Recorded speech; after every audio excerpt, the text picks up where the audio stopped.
video, we aim to get the chassis on its axles and rolling.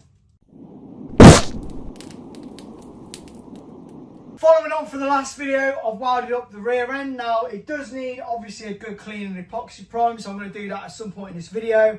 And then I'm pretty much on to having the chassis rolling. Now, off of camera, I've basically wrapped painted the axle, which obviously you can see down here. We've got a 9-inch axle. It's non-LSD, annoyingly, so it may have an LSD put in at some point, but we won't worry about that just yet. And also the front arms as well. So the suspension top arms and the suspension lower arms, they've also been epoxy primed and raptored. Now the reason being is because I don't want to keep fitting and removing bushes and ball joints. The ball joints are interference fit, so really don't want to be kind of reusing them if I can avoid it. So those are now in the house. The issue is, this was sprayed yesterday, so the arms and the Raptor data sheet pretty much says I can't do any heavy usage for a few days.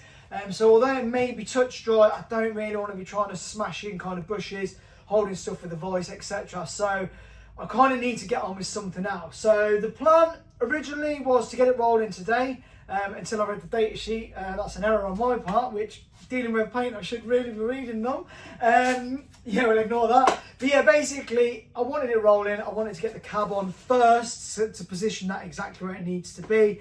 But in all honesty, I can't do that job without it being rolling, and it can't be rolled until I can put bushes and stuff in, which basically I'm just waiting on the cure time of the rat to paint. So what I'm going to do, good question, I think I'm going to clean the back end and then I'm going to do it the opposite way around. I'm going to put the engine in first. I do know that I want the engine as low as possible. I do know this cross member is going to be in the way, so I'm kind of just going to put the steering rack on, get the engine as low in as possible, and go from there. That may be the first port of call, is the engine and gearbox mount maybe, and then obviously I can work the cab around that.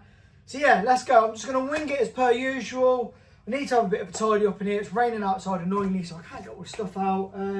But yeah, let's just go with it. Let's try and get an engine crane in, try and get an engine in, and then hopefully we'll get it rolling by the end of the video.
So annoyingly, I can't really get much recording done in here. It's kind of like just so kind of cramped. The other problem is the tripod on the GoPro's gone. So I'm having to use a car screen mount and just hopefully it balances, which is not picking up the best footage in all honesty. So we're on the phone for the time being until a tripod turns up and I've got a bit more room in here. So just going to go over what I've been doing so far.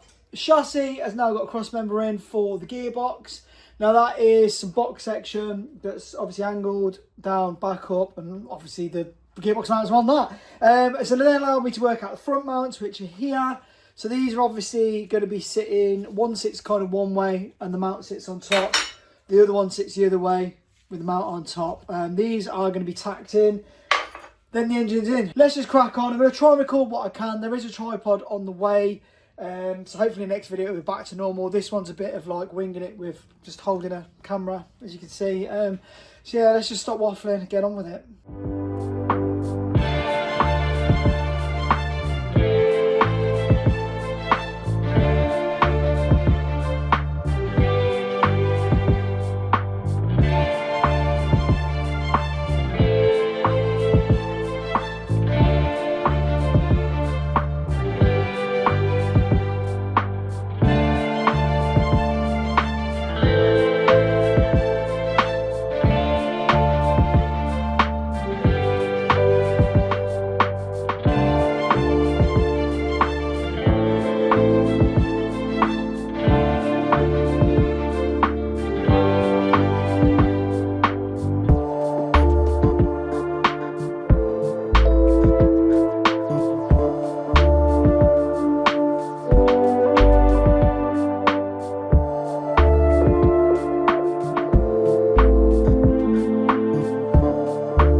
So unfortunately, it ain't rolling at the minute. Now, it's not there's an error on my part or anything like that. I've just not had the time to be in here and obviously putting out a video every week. It's all kind of caught up now. So I've got literally today, I've got no content. My birthday tomorrow.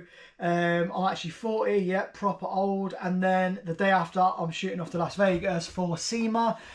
So I'm literally like, this is a couple of days before I go away. I've got no content to kind of add. I haven't got the time to get this rolling. So it is what it is. Big stress this last week. Yeah, like I said, my head's not been in the game. I've not had time to even be in the garage. So I'll show you what I have done. Lower arms are obviously poly brushed. We've got the polyurethane brushes in. We've got the ball joints in.